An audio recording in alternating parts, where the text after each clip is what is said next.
ಸಲದ ಚುನಾವಣೆಯಲ್ಲಿ ಉತ್ತರ ಕರ್ನಾಟಕ ಭಾಗದಲ್ಲಿ ಮಹದಾಯಿ ವಿಷಯ ರಾಜಕೀಯ ಪಕ್ಷಗಳಿಗೆ ಪ್ರಮುಖ ದಾಳವಾಗಿ ಬಳಕೆಯಾಗ್ತಾನೆ ಇತ್ತು. ಆದರೆ ಈ ಸಲದ ಲೋಕಸಭಾ ಚುನಾವಣೆಯಲ್ಲಿ ಮಹದಾಯಿ ಹೋರಾಟಗಾರರೇ ನೇರವಾಗಿ ಕಣಕ್ಕೆ ಇಳಿತಿದ್ದಾರೆ. ಹೋರಾಟದ ಒಂದು ಬಣ ನೇರವಾಗಿ ಕಾಂಗ್ರೆಸ್ ಬೆಂಬಲಕ್ಕೆ ನಿಲ್ಲೋದಾಗಿ ಘೋಷಣೆಯನ್ನ ಮಾಡಿದೆ. ಈ ಕುರಿತು ಒಂದು ವರದಿ ಇಲ್ಲಿದೆ ನೋಡಿ.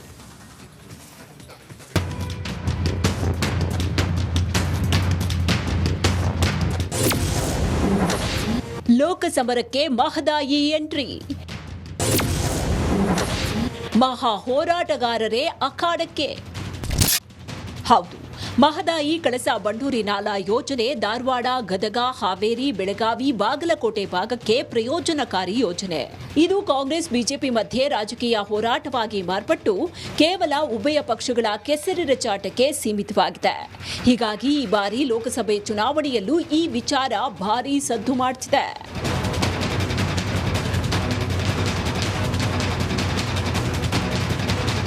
ಹೌದು, ಇದೇ ಮೊದಲ ಬಾರಿಗೆ ಮಹದಾಯಿ ಹೋರಾಟಗಾರರ ಒಂದು ಬಣ ಚುನಾವಣಾ ಕಣಕ್ಕಿಳಿತಾ ಇದೆ. ಆದರೆ ಅಭ್ಯರ್ಥಿಯಾಗಿ ಅಲ್ಲದೆ ಬದಲಾಗಿ ಧಾರವಾಡ, ಬೆಳಗಾವಿ, ಹಾವೇರಿ, ಗದಗ ಹಾಗೂ ಬಾಗಲಕೋಟೆ ಕ್ಷೇತ್ರದಲ್ಲಿ ಕಾಂಗ್ರೆಸ್ ಅಭ್ಯರ್ಥಿಯನ್ನ ಬೆಂಬಲಿಸಿ ಬಿಜೆಪಿ ವಿರುದ್ಧ ಪ್ರಚಾರ ಮಾಡುವುದಕ್ಕೆ ನಿರ್ಧರಿಸಲಾಗಿದೆ.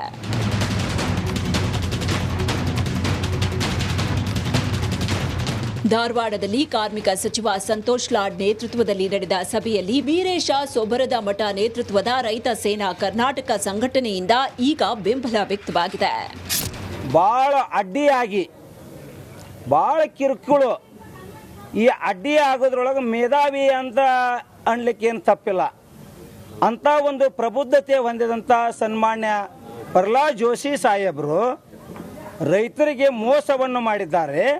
ಇವತ್ತ ಹುಬ್ಬಳ್ಳಿ ಧಾರವಾಡದ ಜನ ನಿಮಗೆ ಹೋಟ್ ಹಾಕಿ 4 ಬಾರಿ MP ಮಾಡಿದ್ರು ಕುಡಿ ನೀರು ಕುಡಿಸುವಂತ ನಿಮ್ಮ ಕಡೆಗೆ ಯೋಗ್ಯತೆ ಇಲ್ಲ ಅಂದ್ರೆ ನೀವು ಈ ಭಾಗದಲ್ಲಿ ಸಂಸದರಾಗಲಿಕ್ಕೆ ಲಾಯಕ್ಕಿಲ್ಲ.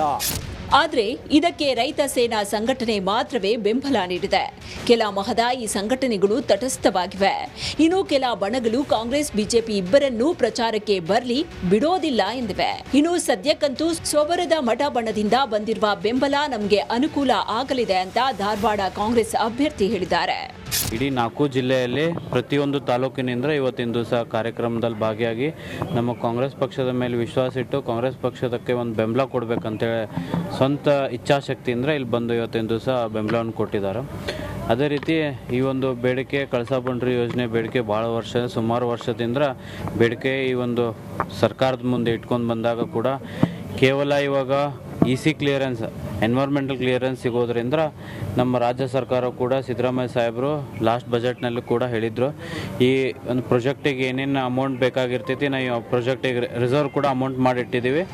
ಸದ್ಯ ರೈತ ಸೇನಾ ಮಾತ್ರ ಕಾಂಗ್ರೆಸ್ಗೆ ಬೆಂಬಲ ನೀಡಿದ್ದು ಇದು ನಿಜಕ್ಕೂ ಎಫೆಕ್ಟ್ ಆಗುತ್ತಾ, ಬಿಜೆಪಿಗೆ ಕಂಟಕ ಆಗುತ್ತಾ ಅನ್ನೋದನ್ನ ಮುಂದಿನ ದಿನಗಳಲ್ಲಿ ಕಾದು ನೋಡಬೇಕಾಗಿದೆ.